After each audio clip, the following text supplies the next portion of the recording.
Welcome to Best in Class. My name is AJ Madden. I'm a coach and author. I help individuals and organizations become best in class at what they do. I want to welcome back our guest today, Michael Serwa. Starting in 2011, Michael has built one of the most successful personal coaching practices in the world, number one in the UK and one of the most successful in the whole world. He has worked with over 500 clients. He has also spoken at around 250 events on a wide variety of personal development and business topics. He has written the book From Good to Amazing, available on Amazon, as well as 100 plus articles.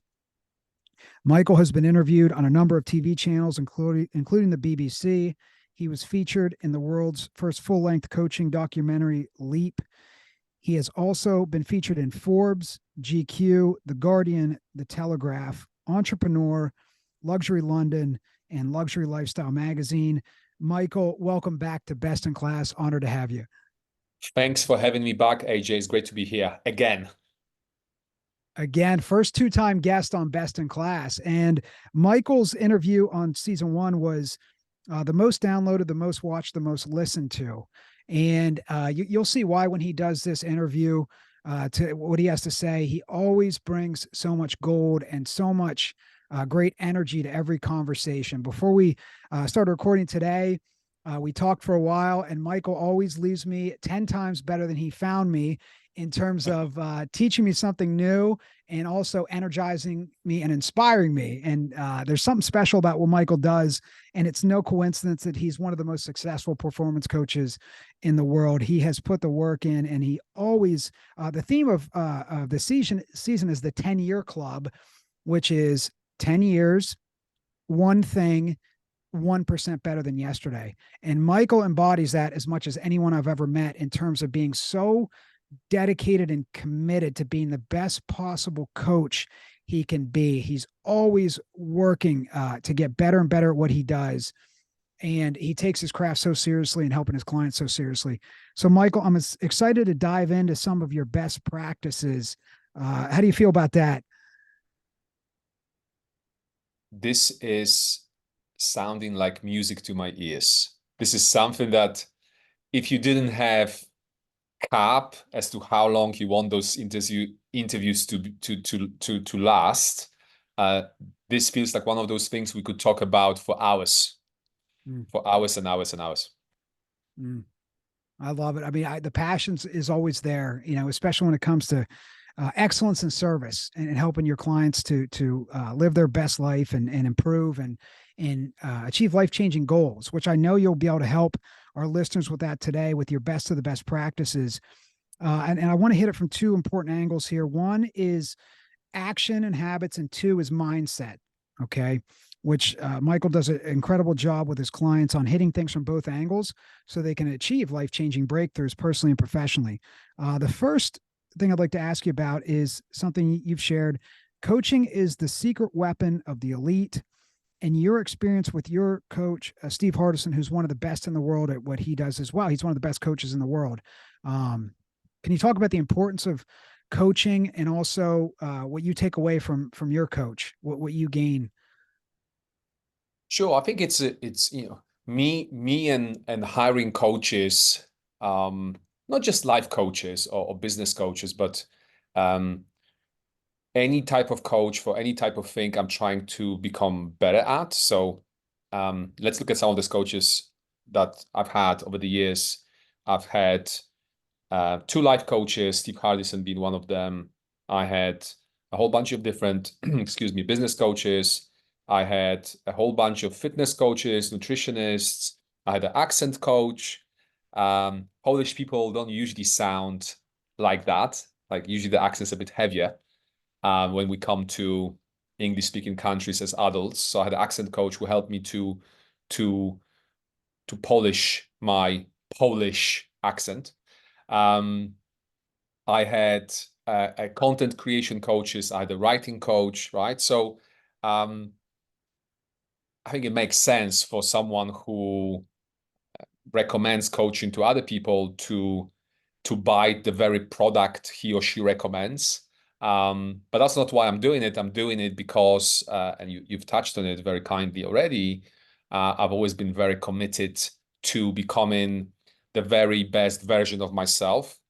And I don't care, and this is something that might be reassuring to people listening. I'm not talking about being the best at everything. I'm talking about being the best at everything you care about the most, right? I cannot drive. I cannot cook. Um, I'm single and childless, and I can't talk about the best practices as a husband or father because I don't have that experience, right? By design, but still, I don't have that experience. So it's not like I know everything about everything. Far from it. I know very little or nothing about most things, but there are few things I know exceptionally well. And one of them happened to be personal development and coaching, right? Because those are the things that I care about the most, or some of the things I care about the most. And sure enough, if you dedicate yourself to a craft, and you do it consistently for 10 plus years, guess what? You become quite good at it. And then on my journey of bettering myself or life mastery, if you will, I came across Steve Hardison, and I knew instantly that this is someone I will need to meet and speak to, right? But also, by the time I met him, I also felt like it was very much, even though he's considerably older than me and more experienced than me as a coach, I couldn't help but feel that it was meeting of peers more than a student and a master, if that makes sense. And that's not to take anything. That's not to take anything away from Steve Hardison, which is a single most impressive person I've ever met. It's just that by the time I met him, if I met him in my 20s, I would probably be like, wow, right? But because by the time I met him, I've already done a lot of personal development and I was already in a very good place, I didn't feel like there was a huge difference in terms of our levels of seniority, in terms of our experience of life, right? I recognize obviously that he's been coaching for far longer than I have, but I also recognize that I would still be a better coach for my clients, right? And he would be a better coach for his clients, if that makes sense, right? Because we're just different. We are very similar in many ways, but we're also very different. And most of my clients need or benefit more from my coaching style than they would from his coaching style, and vice versa, right? And interesting enough, I felt when I first met him, I felt that he felt it too. That the way he was communicating with me, I could just tell that he didn't see me as someone who's going to become another one of his disciples. No disrespect to them. He could sense that I'm someone who wouldn't be anybody's disciple, right? And someone who doesn't see anyone as better than him, right? Which I just don't. As a policy, as a personal policy, I don't see anyone as better than me, right? Not my whole life necessarily. I'm talking about how I feel now about those things. I'm not talking about my whole life. I wish that was the case when I was a teenager in my 20s, right? But I was still very much putting people on pedestals, especially beautiful women and successful people, right? I somehow thought that they might be better than me just because they are so beautiful or so successful, right? But after 18 years of personal development by now, I certainly don't see that as reality anymore. It is an illusion. It was an illusion back then, and I very much see it as an illusion for myself, for anyone who ever thinks that there is someone better than you. It's an illusion, right? On a spiritual level, we're all the same, right? And all those other levels that we think, like, oh, okay, this person has more money than me. Just because someone has more money than you doesn't mean that they're better than you. Just because someone won the genetic lottery and it happens to have perfect jaw structure and perfect hairline and perfect whatever, shoulders to hips ratio, doesn't mean they are better than you, right? And approaching things from that perspective in life has been very useful to me in terms of my positioning, if you will, both professionally as well as in my personal life, right? There's something powerful that happens when that extremely attractive person, physically attractive person, or that extremely professionally or financially successful person feels like you don't see them as better just because they have more of something, right? There's something powerful that happens when they see you as someone who see them as equal, as opposed to putting them on a pedestal, right? So I'm definitely very much a product of personal development. And sure enough, when I think about personal development, nothing gets even close to being as powerful as one-to-one coaching. I don't care who is the speaker at the event. I don't care who's the author of the book. Nothing can come even close to the power of one-to-one coaching. And the key is not to find a coach. The key is to find the right coach, right? Because working with the wrong coach is almost as bad as not having a coach at all. And I'm certainly not suggesting or implying that I'll be the best coach for everyone. I'm the first one to say I'll be the worst coach for most people, but I only care about my people. And I know I'm the best for my people. Mm. Just like Steve Harrison is the best for his people, and you, AJ, are the best for your people. It's as simple as that. Mm. Well, I love how you tied the action and the mindset together there. And Michael always hits If it I so have, beautifully. I haven't even realized that yet. Michael always there's always that perfect combination of mindset and action. Hmm. Right. And this is what the best coaches in the world do, whether it's Nick Saban in football or John Wooden or, a successful sports coach or a top executive coach like Marshall Goldsmith or a top performance coach like Michael or Steve Hardison.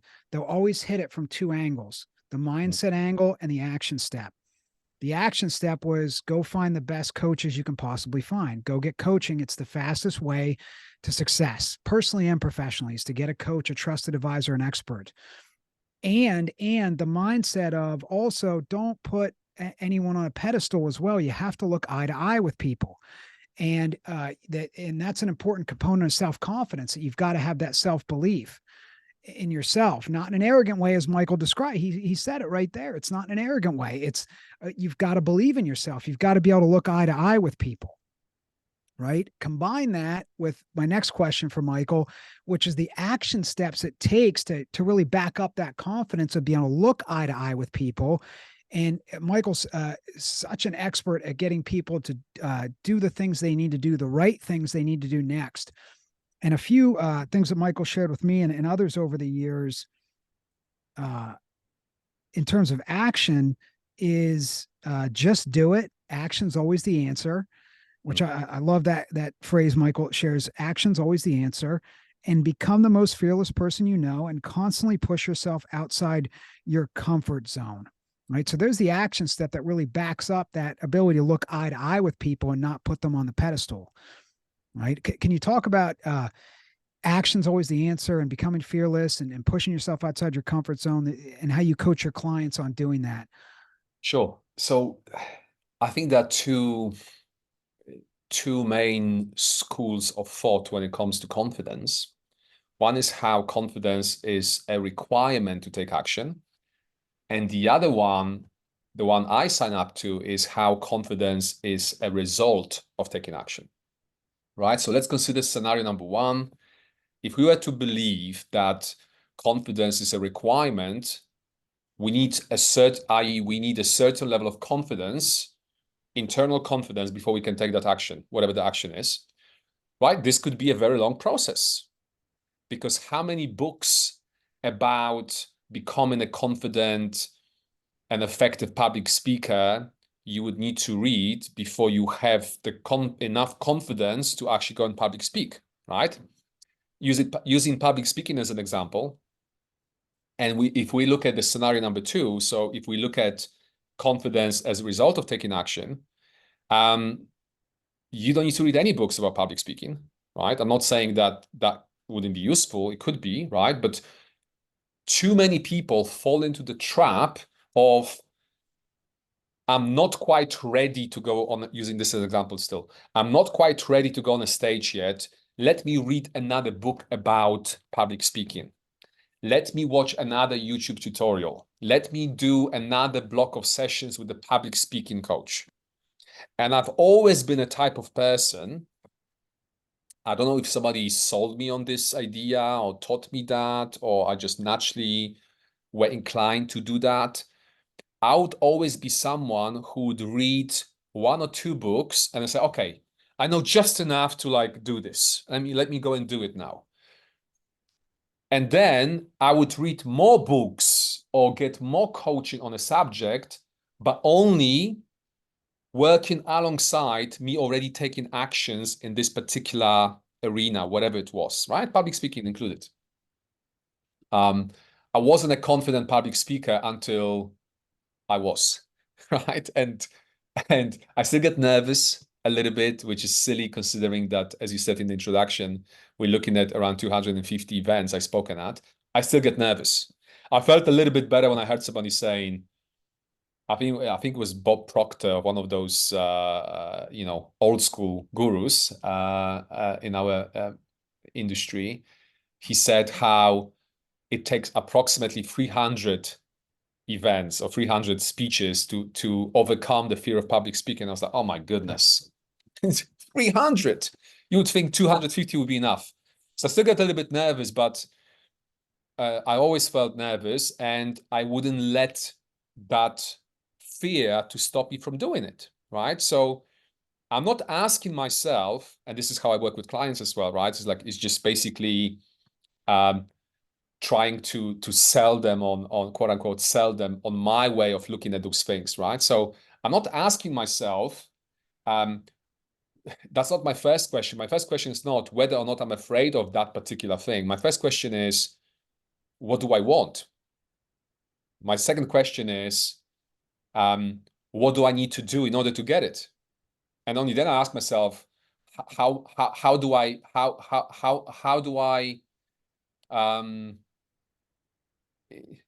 how fearful I am about doing that thing, right? I assess the level of fear.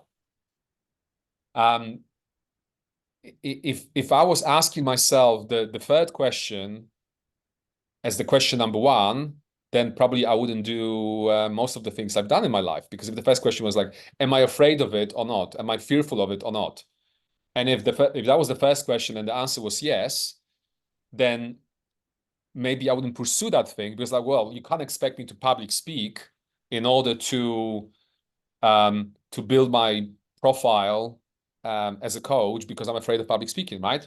But the first question was, what do I want? I want to become the #1 life coach in the country. Okay. Question number two, what I need to do in order to achieve that? A whole bunch of things. One of them could be public speaking. How do I feel about public speaking? I'm not a fan. I don't care. Because my desire of reaching my goal was greater than my fear of doing what's required to reach my goal, right? And at the end of the day, that's the question we need to ask ourselves. Do I love the idea of having what I want more than I hate what's required to get it? And if the answer is yes, guess what? You will find a way to do that thing that you hate or you are afraid of, because you love the idea of that final outcome so much. So I know I'm sidetracking slightly, but I believe the #1 reason as to why people fail at sticking to habits, routines, and doing what's required, facing the fears, the #1 reason why is because they don't love that end goal or that final outcome enough. They don't desire that thing enough. In other words, they don't care about it enough. Sure enough, if I didn't care about my ultimate goal of being the best coach in the country, I wouldn't put myself through the stress that I did put myself through, and I wouldn't face all the fears I had to face in order to get there. I wouldn't write the bloody book that I did write, given that I don't like writing. It was a painful process, but it just made a list of all the things that I thought would be useful and helpful in order for me to reach my ultimate goal, right? So, you mentioned athletes. One of the key differences between professional athletes and amateur athletes, like myself, I'm hardly an athlete, but like if I do any sports, it's like very amateur level, right? Can you imagine a professional athlete? Someone is preparing for the Olympics, right? The Olympics is coming in 2 years, let's say, and he or she is preparing for the Olympics, right? There's a bunch of coaches. There's a whole training put together by the coaches, and they just need to follow that, right? Imagine that professional athlete waking up in the morning and going, I don't really feel like training today. I think I'm going to skip it. You can't expect me to run outside. It's raining, right? This would be unthinkable for a professional athlete. And I've worked with some former professional athletes, so I know what I'm saying to be true for a fact, right? Unthinkable. Like I remember Steve, my former client who won a medal in the Beijing Olympics rowing for England, right? Great guy. We're still in touch. He was telling me how he would get up at 5 o'clock in the morning and row in the middle of the winter, English winter, in darkness, pissing rain, and he's rowing with cold sores on his mouth, getting paid. I think he said 20K per year or 22K per year by that was a while ago as well, by the whatever it's called, British Rowing Association, Olympic, whatever, right? So he certainly wasn't doing it for the money, is what I'm trying to say, right? And sure enough, that level of dedication compounded by amount of years that he's been doing it for, and great genetics to begin with, he definitely looks more suitable for rowing than I do, for example, resulted in a medal, Olympic medal, right? Steve wasn't asking himself whether or not he felt like training on that particular day, just like I don't ask myself whether or not I always want to reply to my clients within 24 hours, whether I never want to cancel a client meeting, because I know that if I was to ask myself this question, sometimes the answer would go against the commitment that I've made to myself, which is I will always reply to clients and prospective clients within 24 hours. And there's never been a day that didn't happen in 12 and a half years of me doing it. I have never canceled or rescheduled a client meeting last minute in 12 and a half years. That's not to say that I never felt like doing it, right? But my commitment that I've made to myself and to the people I work with would override the feeling of laziness, right? I don't want to ask myself those questions no more than a pro athlete doesn't want to ask themselves that question. Do you feel like training today? Well, half of the time, the answer would be no. Do you feel like having a session today and trying to empower someone? You woke up feeling low and you didn't have a good night of sleep or whatever, there's bad weather outside and everybody's in a bad mood here in London. I don't ask myself those questions because I approach my craft in the same way, to my understanding, in the same way professional athletes approach their professional careers as athletes, right? I do not want to allow my emotions on a given day, and as we all know, emotions fluctuate, right? I don't want to allow my emotions to dictate my performance, right? I'm gonna do what I said I'm gonna do regardless of how I feel on the day. And sure enough, if I found myself hating seeing my clients every day, talking to my clients every day, and if I had that feeling for a week, for a month, for 3 months, 6 months, guess what? I would change careers. I wouldn't suffer, right? But if I wake up one day like, oh, I don't really feel like seeing a client, I'm not going to cancel, right? Just like a professional athlete wouldn't cancel training because they woke up and they don't feel like training. because they woke up feeling lazy. I'm sure they do. I know for a fact from the ones I spoke to, of course, they're only humans, right? So I really don't think that I am special. I really don't think that the best people in the world in whatever it is that they do, they are special, right? Genetically speaking, especially. I think that what the best people in the fields have in common is how how they deal with um, how they handle themselves on the days when the motivation is low, right? It's easy to do what's required when the motivation is high. Amateurs can do that. Everybody can do that. Everybody can do stuff when they feel like doing it.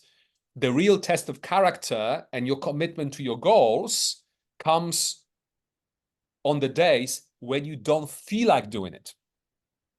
And the idea is to do it exactly the same way, to show up in exactly the same way, even on the days when you don't feel like showing up at all, and push through it. And sure enough, and this is like a constant reminder that I'm in the right line of work, because how many times, even like I think last week, there was one day, I was like, oh,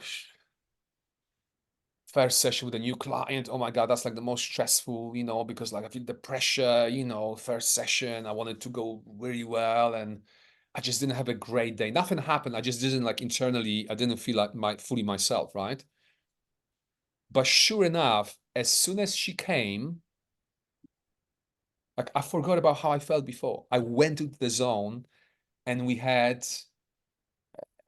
4 hour plus session.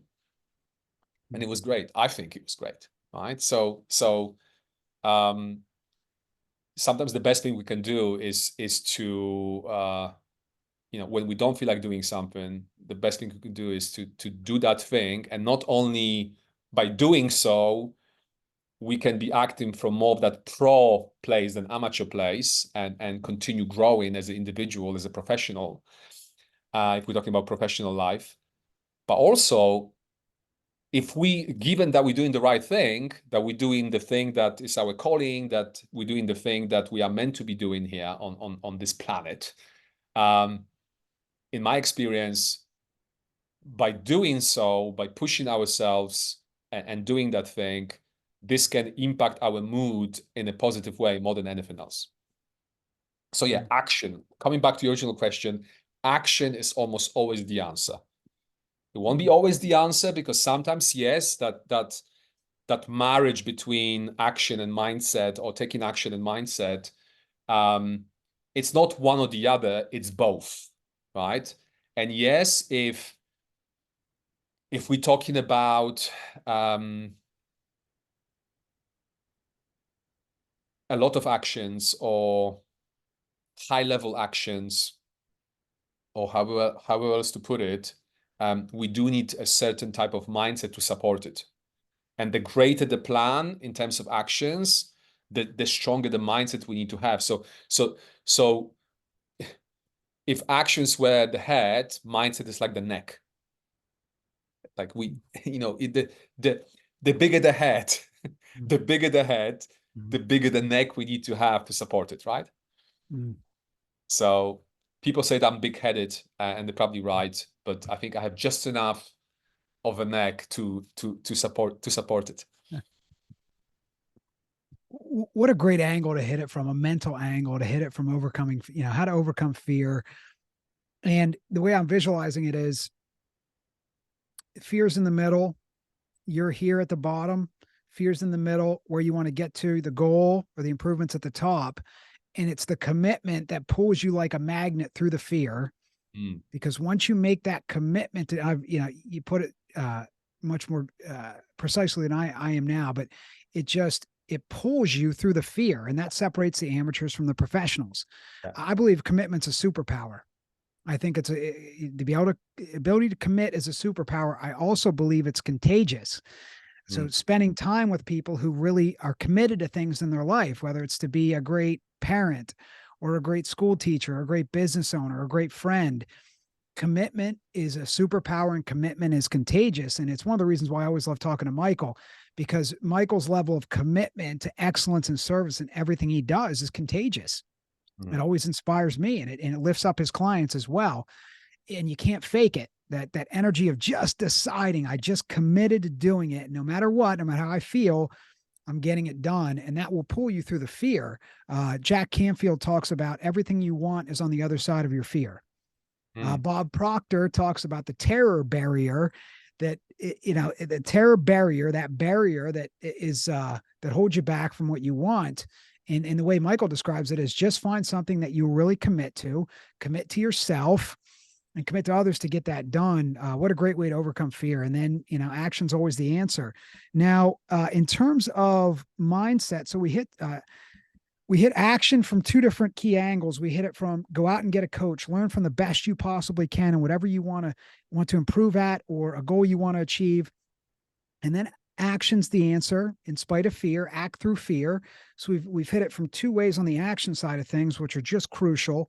And we've hit it from one side in terms of the mindset, or one part of the mindset, which is look eye to eye with people, believe in yourself, don't put people on a pedestal, believe in yourself, in your own worth and your own abilities. The other side of that, which I love that Michael hits it from, because he hits it from two beautiful sides of improving your mindset. One is that self-belief, that self-talk. And the other side of it is removing limiting beliefs. And he has this great quote, one of my all-time favorite quotes on mindset. It's decide to live a life free of insecurities and limiting beliefs. I'll say that again. Decide to live a life free of insecurities and limiting beliefs, because that's the emergency brake that holds us back from achieving our goals and unleashing the greatness we all have inside of us. Michael, can you explain your philosophy and process of, living a life free of insecurities and limiting beliefs, and how anyone can do that? Sure. So the key word there was decide, right? Wanting is not enough. Wishing is not enough. Hoping is definitely not a strategy. That hoping is not a strategy, period, right? And as we know, the first step towards solving the problem is to identify or acknowledge that there is a problem in the first place, right? Because if you don't think you have a problem, we can never solve a problem unless we recognize there is a problem. So similarly here, we could look at any insecurity or limiting belief as a problem. I like to refer to problems as opportunities. So throughout my life, I've identified a whole bunch of opportunities around of limiting beliefs that I had, or insecurities that I had, that were not serving me, right? I still am afraid of more things than I am not, and let me explain. There's so many things that a human being can be afraid of, and I'm afraid of most of those things. But the reason why I don't worry about being afraid of those things, because those things are outside of my lifestyle, outside of the things I have to face on a daily basis. And I'll give you an example. I'm afraid of skydiving, bungee jumping, anything like that. I'm afraid of any type of extreme sport. But I don't need to skydive. I don't need to bungee jump. It's not a requirement under British law to, once a year you bungee jump. Like, is there? So I never have to do that, right? I'm afraid when I watch extreme sports, people performing extreme sports on YouTube or somewhere, I'm thinking, wow, I'm in awe of those people, while simultaneously recognizing that I could never do that. But that's okay, because that's not part of my life. There's always going to be something you're going to be afraid of, and that's okay. The idea is to identify the things that you are afraid of, which are currently an obstacle for you to create the life you want to create, and only focusing on eliminating those limiting beliefs and those fears and those insecurities. I don't need to believe, I don't need to feel confident enough in my ability to protect myself from five guys in some dodgy street, in some dodgy neighborhood somewhere in the world, in some country, right? In Rio de Janeiro, right? I have no plans of going to that neighborhood ever. So I don't need to worry about whether or not I'll be able to handle those five guys. I know I wouldn't, but that's okay, right? It's not about becoming the toughest person you know. It's not about overcoming every single fear out there. It's impossible, because I can promise you, the guy who'd go, oh, I don't care. You can put me anywhere in the world, the dodgiest street, in the dodgiest neighborhood of the dodgiest city, I'll be fine, right? But the same guy might be afraid of going to a dentist. How about that? And I've met some really tough guys like that who would say things like, I remember this one guy, I don't know how we got to talk about it. Obviously, he was very honest with me. He felt safe. He said he had a fear of needles. And he looked like he wasn't afraid of anything because he looked so tough. It was like, oh yeah, needles. Oh my God, needles. It's like the worst for me. So like, what happens? What happened? Yeah, it's just like I avoid as much as possible. And I thought, how interesting. And I thought, I don't need to worry about what he's not afraid of, because I don't go to those places where I have to like fight people to survive. And luckily, I'm not afraid of needles, because that would create a bit of inconvenience when it comes to like blood tests and things like that, right? So there's always going to be something to be afraid of. Don't worry about it, right? And don't compare yourself to someone who is skiing down the mountain, 100 kilometers per hour. And for you to compare yourself to him or to her and go, oh my God, I'm such a fearful person, because I'll be too afraid to do that. I'll be afraid of doing that as well. That's okay. I don't need to ski down the mountain at 100 kilometers per hour. I've identified a bunch of things that I was afraid of. I understood that I will not be able to create a 10 out of 10 life for myself unless I overcome those fears and insecurities and limiting beliefs. And that's what I have focused on. And sure enough, over the years, through back to what we were saying before, through facing my fears, through taking action in those areas, through getting myself on the stage, if we are talking about public speaking, I would become less and less fearful of those things. And I would build more and more confidence in my ability to perform those particular tasks, while simultaneously I made peace with the fact that I'm afraid of bungee jumping, for example. And I know some people, like, I remember many years ago, I went to like a theme park with all the slides and right. And this was like, it's like mainly for the kids, right? And it's like a Christmas thing, and you have like those roller coasters, like a small roller coaster. And I went with my date, and she was like, I don't know, 10 or 15 years younger than me. And I said, listen, no, the scary ones, like, no, I'm not, I can do the easy ones to the mid-level ones, but not the scary ones for me. And she was like, oh, but the scary ones are my favorite. And she was like disappointed that we couldn't do the scary ones. And I remember thinking to myself, this girl is much tougher than me in the context of like a theme park. And that's okay. And I also thought how many, not immediately, but when I was thinking about it later, I also recognized how many men in my position would feel less of a man if they were out with a woman, especially much younger, and it became clear that they were more afraid of certain things than she was.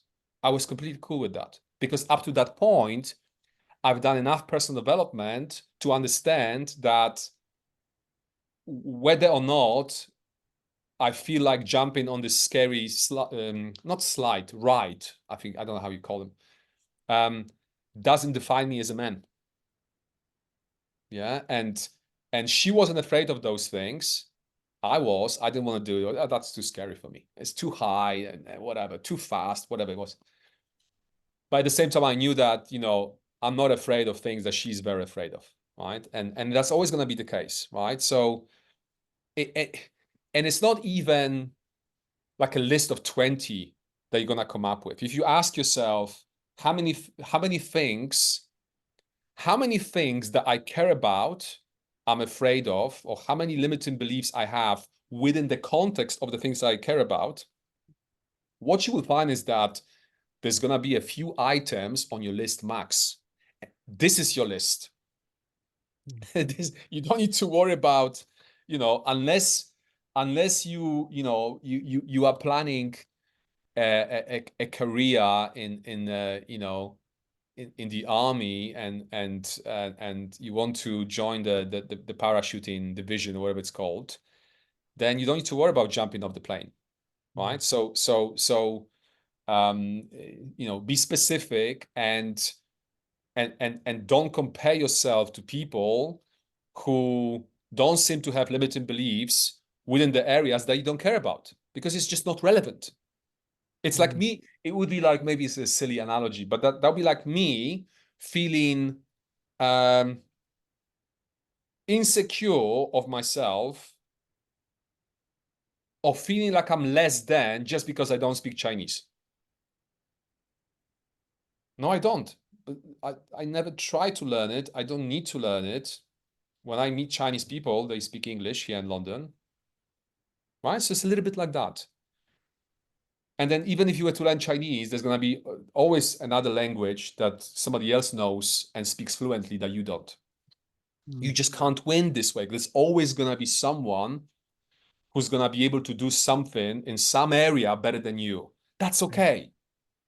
If you can master one area, one craft, one thing, that will already put you ahead of 99% of human beings. If you can master two things, so for me, it wasn't just coaching, there's another one.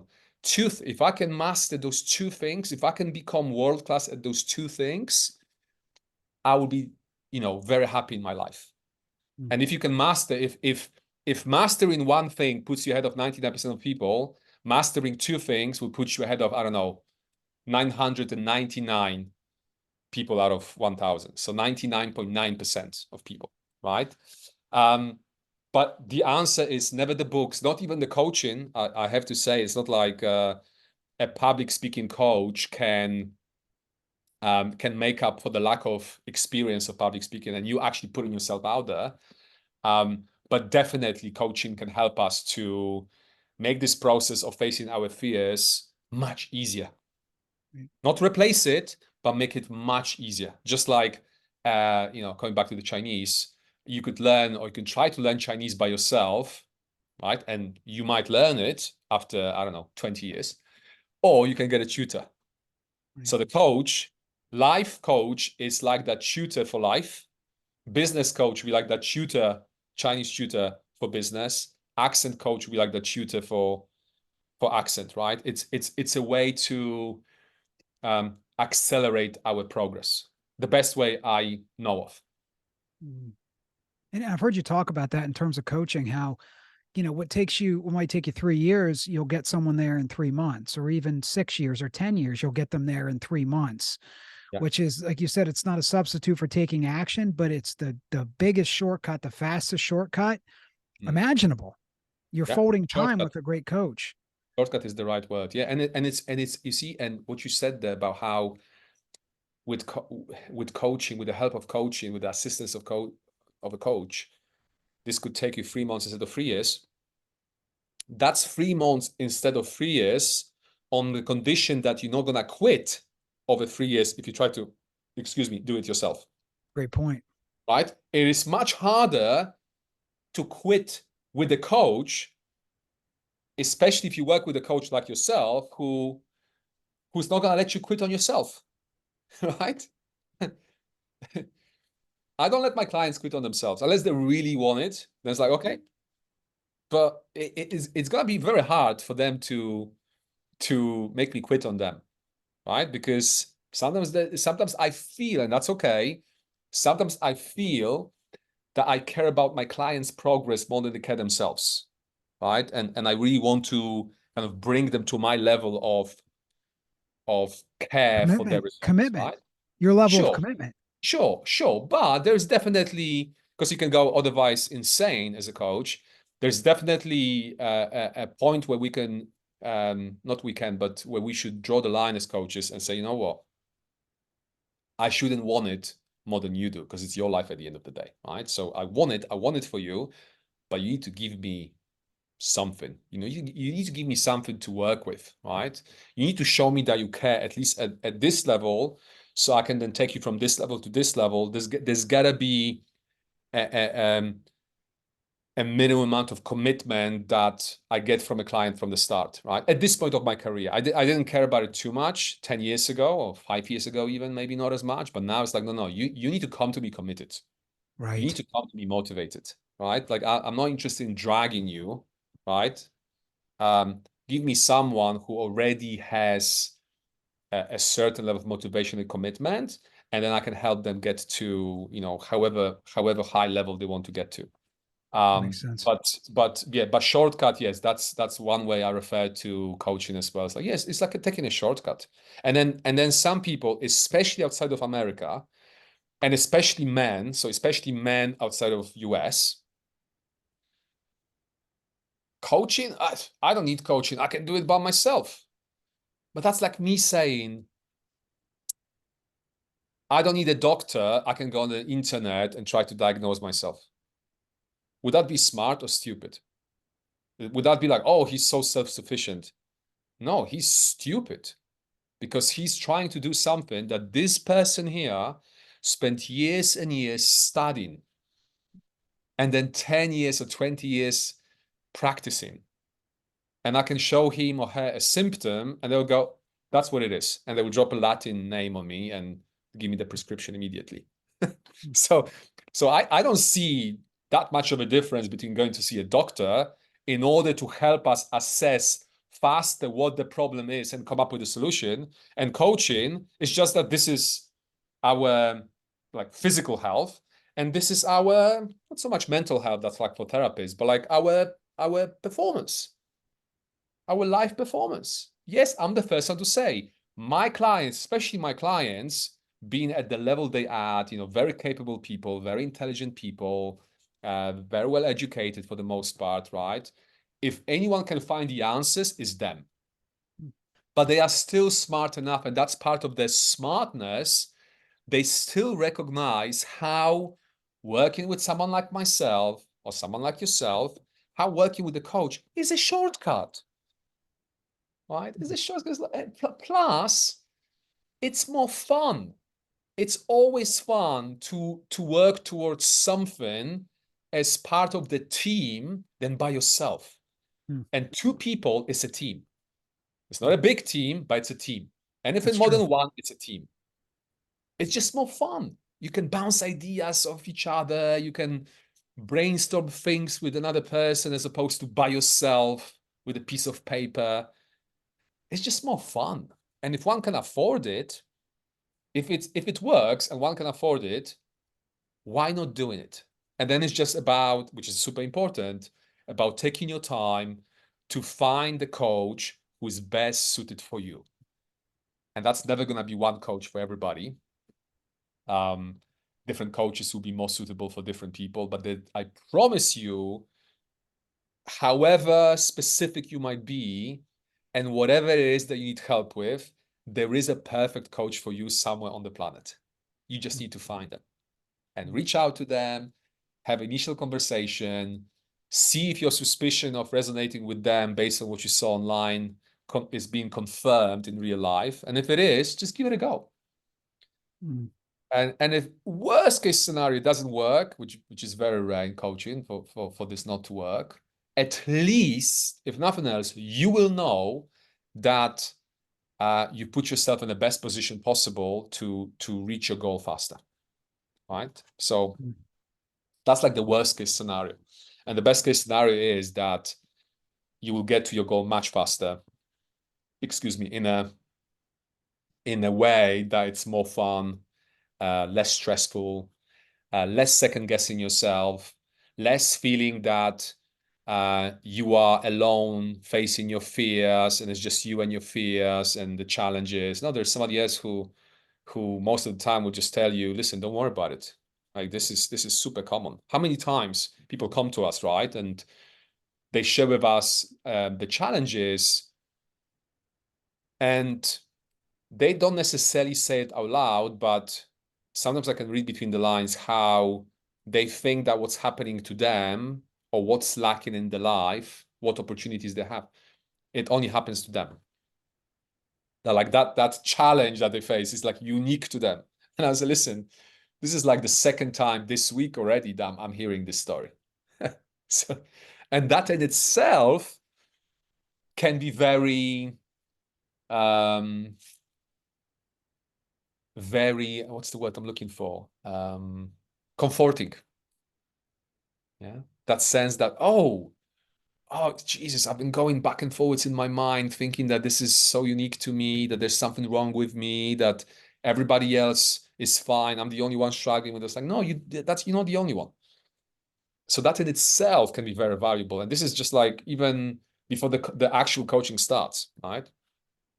So I'm a big believer in to summarize what I was saying, I'm a big believer in one's, not just my ability, in everybody's ability, in one's ability to better themselves, number one, and number two, which is linked, one's ability to create the life they want for themselves, 10 out of 10 life for themselves. And obviously recognizing that 10 out of 10 life means different things to different people. Yeah, it took me 34 years. So it took me 34 years to figure out what 10 out of 10 life is for me. I'm 41 now. For the first 34 years, I was very much looking the answers. I was experimenting with things, trying different things. It took me 34 years. Like, oh, okay, that's what I want. That's what I like. Okay, now that I got it, now I'm gonna spend the rest of my life refining it.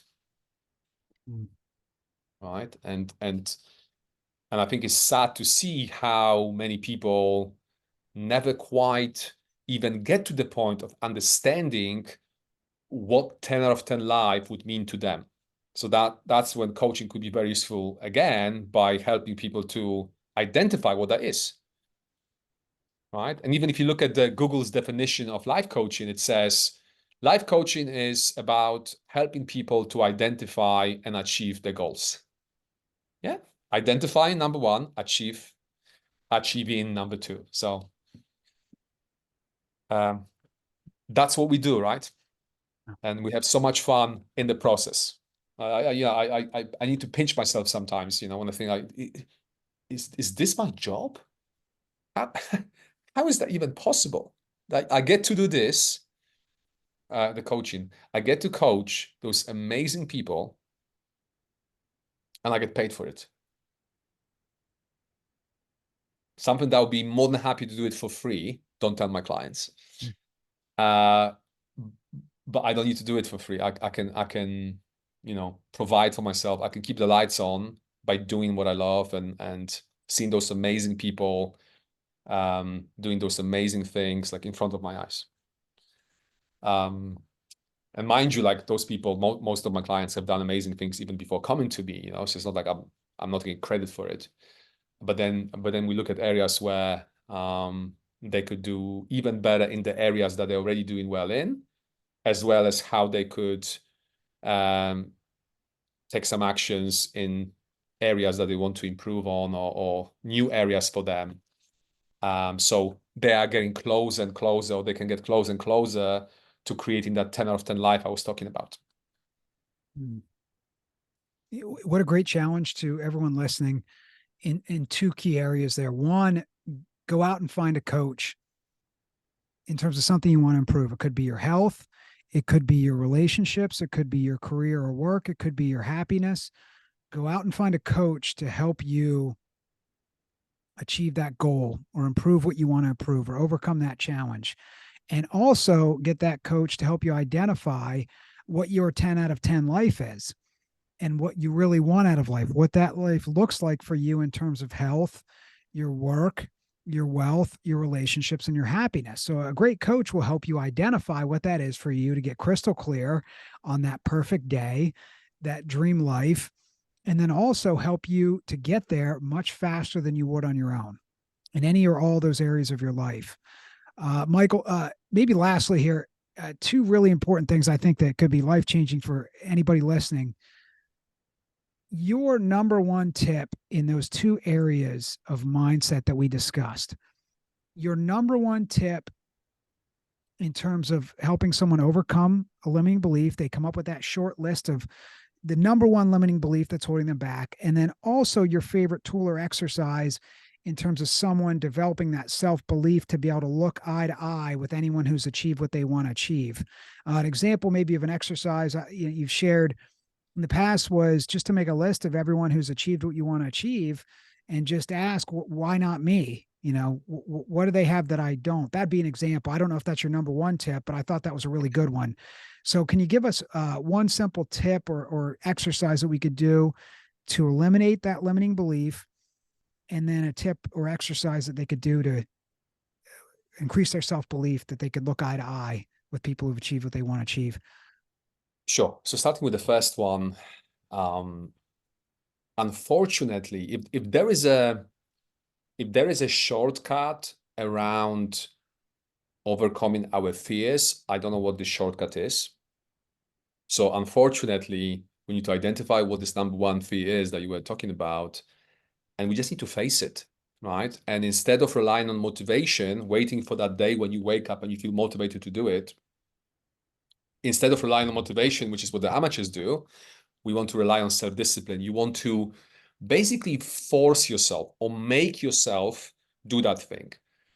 And I can make it a little bit easier, I hope, by saying that what can be very useful is, apart from the obvious, so we talk about, getting a coach and having a coach holding you accountable. But if there's no coach, the second best thing you could do, you could, depending on how brave you are, you could, the spouse or like best friend, that's usually not going. That's not something that's gonna like cut it, right? If you commit to a spouse or best friend that you're gonna do that thing, face that fear that you should. Probably that's not gonna cut it because you would think, okay, what this spouse or best friend is gonna do if I don't do it, right? But you could think about that friend, that person that who would love to throw it, not throw it, who would love to rub it in your face, the fact that you have failed at doing that thing that you said you're gonna do, right? So that's a less hardcore way. The more hardcore way would be to announce it, whatever it is that you said you're gonna do, that you've been procrastinating on, to announce it on the social media platform that you use. So you go on LinkedIn, let's say, or Facebook, right? Instagram, and you say, guys, in the next 7 days, I am going to do that thing. I will let you know how it goes. And then making that public announcement and having all those people now knowing that you're going to be doing that thing, right, could really help you in execution because unfortunately, we tend to care more about what other people think of us than what we think of ourselves. That's why having that external accountability is so effective, right? Because we care about not letting other people down, whether it's a coach or a friend or spouse, whatever, or stranger, which is crazy. We care about not letting that person down often more than letting ourselves down. So we could use that as a trick. But yeah, ultimately, is facing that fear. There's no way around it, right? And then, sorry, what was the second thing again? Uh, Easiest Yeah. way to So yeah, eye to I remember. eye. Yeah. So that's a bit more complex, right? And when I think about like my journey towards getting to that point, it was definitely a combination of mindset work. So being exposed to ideas such as, uh, you know, and personal development is plenty of it, right? You determine your worth. You are as worthy as you think you are. So exposure to that, that positive, I call it a positive brainwash to ideas like that, combined again with because I wish I could say, wow, this went so well, this coaching that I got on that, or the exposure to those ideas that I had on that I just went from one day to another, not being able to ever think about myself as less than the people I was speaking to. That wasn't the case, right? So where I'm going with this, for me, it was a combination of, yes, exposing myself to those ideas, so doing personal development basically and receiving coaching, but then ultimately putting myself in positions where, whether it was a very attractive woman or woman I was very attracted to, or a very successful person that was in front of me, right? So I remember, whether it's one or the other, the first few of each I was in a close contact with, I was in front of, I was nervous. I already had enough theory to know that I shouldn't feel nervous. I knew that this was stupid. I knew that I shouldn't see myself as less than them, but I did, right? So ultimately, it took enough of an exposure to both, to now being able to sit just about in front of anyone and never ever feel like they are better than them. I recognize that they will be better than me at certain things, sure, but I'm talking about the overall value, if you will, or worth, if you will, of one person versus the other. Equally, I never think I'm better than anyone, right? So it really, this whole mindset of never feeling better than anyone and never feeling less important than anyone, it really helps. It really simplifies my life in the sense that I can just go through life treating everybody, that's the aim anyway, treating everybody equally, and myself included, right? Everybody's equal, right? I don't care how you look. I don't care how much money you have. I don't care how many businesses you've built. I don't care how much of an expert you are. I don't care if you are a doctor or you are a lawyer. I talk to you the way I talk to everybody else, right? And sure enough, I think people appreciate that, because there'll be exceptions for sure, but most people, they don't want to be put on a pedestal. It's boring. It's very hard to respect when you think about it. It's very hard to respect someone who puts you on a pedestal and treats you like you are a god. It's very hard to respect that person. You might like it. I personally like when people don't. Oh, that's not my favorite thing, right? To be put on pedestal by other people, right? Which I see sometimes in my industry, new coaches, like, wow, it's like, yeah, thank you, I appreciate it, but it's a bit uncomfortable. It's unnecessary, I find, because I really don't think I'm better than them. But it's very powerful, and whether it's in a context of dating, whether it's in a business context, when you can meet people at their level, not only they won't hold it against you. It's more than that. They will respect you for it, right? And you might win yourself an investment. You might win yourself the best employee, whatever it is, a mate, a partner, at a much greater speed than if you were to go out there and position yourself lower, if you will, than the people you speak to.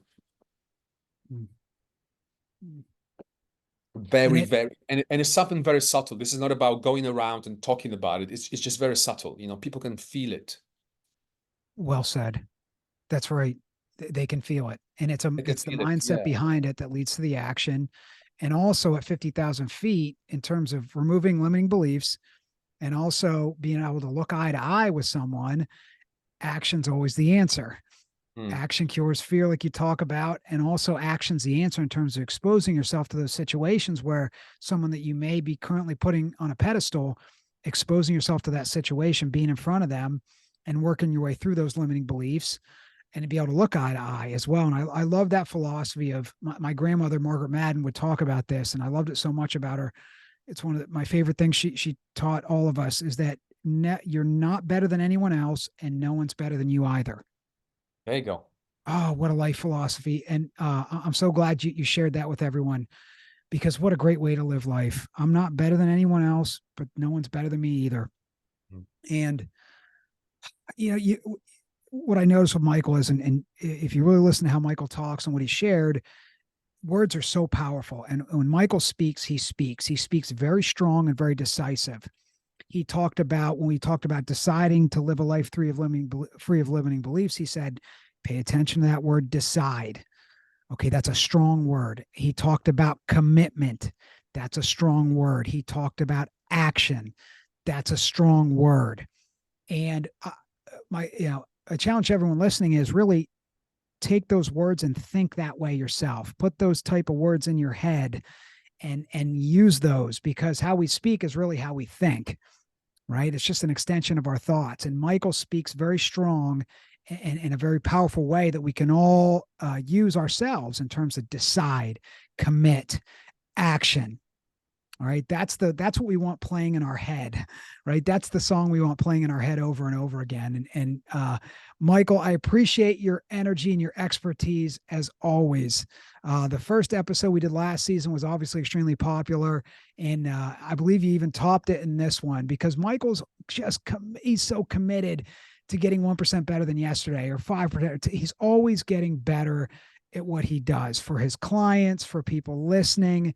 His commitment to excellence and service is always inspiring and always elevates me. He always leaves me better than he finds me. So I appreciate your friendship, your expertise, your energy. Michael, where can people find you online? He coaches all kinds of successful people, business owners, other coaches. Michael, where can people find you? And, who do you work with in general? AJ, first of all, thank you for kind words. Um, all the details are to be found on my website, which is michaelserwa.com. I work with high achievers across different industries. I don't specialize in working with any particular demographic. I actually very much enjoy the vast diversity of the people I work with. So they're all high achievers, but they also come to me at different stages of the life. So I've always had some clients in the 20s, some clients in the 30s, 40s, 50s, 60s, two in the 70s, right? They just, they were in early 70s, but they would just refuse to take a break. They wanted to get better 1% every day still. And yes, most of my clients today are business owners, but not all of my clients are business owners. Makes no difference to me. I look for a particular type of person. I mentioned before, I look for people who are committed and motivated, but also fun to work with. And what they do and where they come from and how old they are, I couldn't care less. Oh, it's beautiful. And you can see on the website, Michael's website, some of the testimonials and video testimonials of all types of people he's worked with. Michael will always leave you 10 times better than he finds you. Whether it's one conversation or a full coaching engagement that he offers. It's highly recommended. I've learned a lot from Michael myself. Michael's coached me and advised me, and I can't endorse him any higher. I can't give you a better endorsement, but you'll see for yourself if you work with Michael. So, Michael, thanks again for being best in class at what you do, your commitment to excellence and service, and looking forward to our next conversation. Thank you so much for having me, AJ. I really enjoyed it. You're welcome, sir. It's an honor. Take care. And you.